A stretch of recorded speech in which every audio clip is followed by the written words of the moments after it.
Eu sou a Hannah.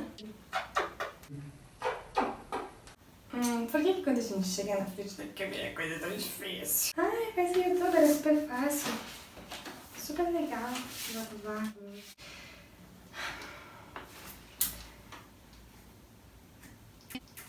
Tá. E eu já começo, mas aí eu vou ficar a metralhadora. Então vai, metralhadora.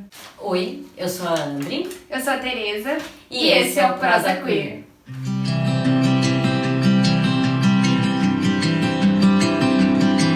A prosa... É difícil quando tá de frente pra câmera. Muito incrível. A prosa de hoje é sobre estabelecer uma linha de raciocínio para que a gente consiga entender a história da sexualidade e trazer ela até os dias de hoje. E para que a gente consiga traçar essa linha de raciocínio, a gente tem que se colocar no lugar de pertencimento na história e conseguir desconstruir toda essa construção social que a gente é imposto desde o momento em que a gente nasce, de acordo com o sexo biológico em que a gente vem para esse mundo, e que é uma construção que precisa ser conversada e precisa ser discutida para que a gente consiga ressignificar ela, porque a verdade que ela traz não é tão verdadeira assim. Aquilo que na real a gente acredita que é natural, que é biológico, que é da nossa própria essência, mas na verdade não é. Ele foi construído socialmente, culturalmente. A gente trouxe um filósofo, Michel Foucault, provavelmente todo mundo conhece. Se não conhece, tem que conhecer.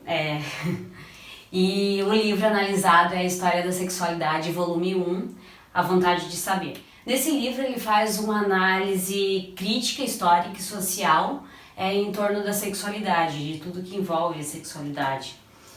E de acordo com ele, como a Tereza acabou de falar, uma série de conceitos que a gente tem até hoje sobre a sexualidade, sobre o nosso gênero, foi construído social e culturalmente. Ele começa a análise dele a partir do século XVII, quando se inicia, segundo ele, a Idade da Repressão, e é marcado também pela Era Vitoriana, né, o início do capital. Não por coincidência foi ali que o capitalismo se desenvolveu. Antes disso, antes do século XVII, houveram centenas de anos de livre expressão em relação à sexualidade. Os corpos nus não causavam escândalos nem para as crianças. Isso é uma coisa muito atual, na verdade, que inclusive a gente tem várias exposições de arte aí sendo censuradas por causa de nu artístico.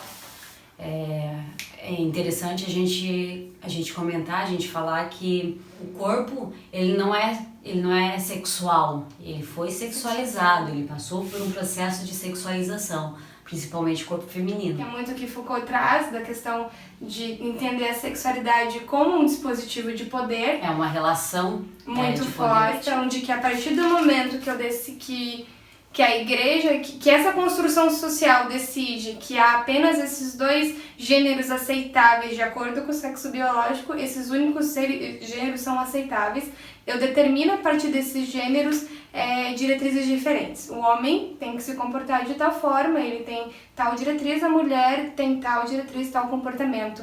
E não é à toa, nem por coincidência, que no mesmo tempo em que essa opressão da sexualidade se deu em conjunto ao crescimento do capitalismo, o desenvolvimento da era industrial, porque foi nesse momento em que essa separação, o homem constrói a sociedade patriarcal de acordo com as suas próprias visões e de acordo com as suas próprias crenças, ideologias, das quais considera por si só verdade, e a mulher deixa de assumir o local de protagonismo como um também ser humano pensante igual, que tinha sim o direito à constituição da sociedade em conjunto, o que não acontece com o que a gente vê hoje no patriarcado, mas essa diferenciação coloca ela no lugar de submissão, que é um assunto que a gente tem que ter um pouco mais de profundidade também. Vai sair um vídeo só sobre a questão revolucionária da mulher, e como a gente disse, é um outro assunto. A partir do século XIX, o Foucault fala sobre uma linha divisória entre o que é lícito e o que é ilícito. A partir daí, os tribunais eles passam a condenar a homossexualidade, a infidelidade, o casamento sem o consentimento dos pais e outras várias coisas. Mas nesse período, os hermafroditas foram talvez os que mais sofreram, porque eles eram considerados criminosos pela sua própria anatomia, né?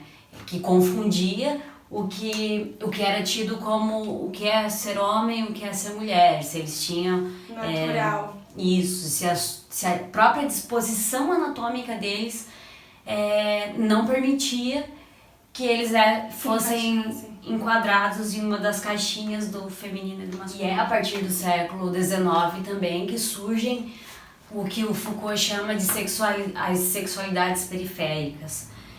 O homossexual deste século transforma-se em um personagem. E é assim que nascem os primeiros referenciais científicos em torno da homossexualidade. Ele é uma espécie. A psiquiatria cria uma categoria patológica para a doença, que era considerada doença, isso é surreal, a gente olhar para a história hoje, né, mas era considerado doença. Identificação desses sujeitos ia além do relacionamento com pessoas do mesmo sexo. Ele também se dava através da voz dessa pessoa, das roupas que ela veste, das pessoas que ela anda, comportamentos que ela tem, enfim. Tudo isso era levado em consideração para você identificar uma pessoa homossexual ou não. E a gente percebe que existe uma produção discursiva que é construída ao longo dos séculos, pela influência do poder da igreja e da ciência. E essa questão histórica de que a partir de uma classe dominante, a burguesia e a igreja, se constitui uma imposição de limites sobre a sexualidade, e a partir dessa imposição, tudo que se opõe a essa normatividade que foi imposta é visto como contra o natural, contra a natureza, portanto uma abominação, portanto algo que não deveria existir. E limitando o ser humano a se encaixar dentro dessa identidade. Os povos originários, antes da colonização, eles já demonstravam, eles já eram livres com os seus próprios seres, com a sexualidade. A própria sexualidade, sem ter esse tipo de questionamento. E quando vem a colonização, submete esse povo uma ideologia de que a partir de agora, para ser reconhecido como ser humano e para ser reconhecido como um ser existente, a maneira como os povos indígenas viviam, para eles, era considerado selvagem, inaceitável, desumano. Então, se domina esses povos para que se encaixem também nessa cultura social. Então, a gente vê que é uma coisa construída que além de toda a invasão de terra, do roubo de propriedade, além disso a gente roubou deles a cultura e o direito à liberdade. E as leis distorcidas da Igreja Católica aniquilaram a riqueza de culturas dos nossos povos originários indígenas. Então, trazer essa questão para discussão no quesito de argumentar a heterossexualidade sendo de fato a verdade natural única do sexo, questionar também a nossa própria existência, questionar o nosso próprio lugar de protagonização na história, desnaturalizar esses comportamentos, desnaturalizar esse olhar colonizador, descolonizar o olhar. Isso, descolonizar. Descolonizar.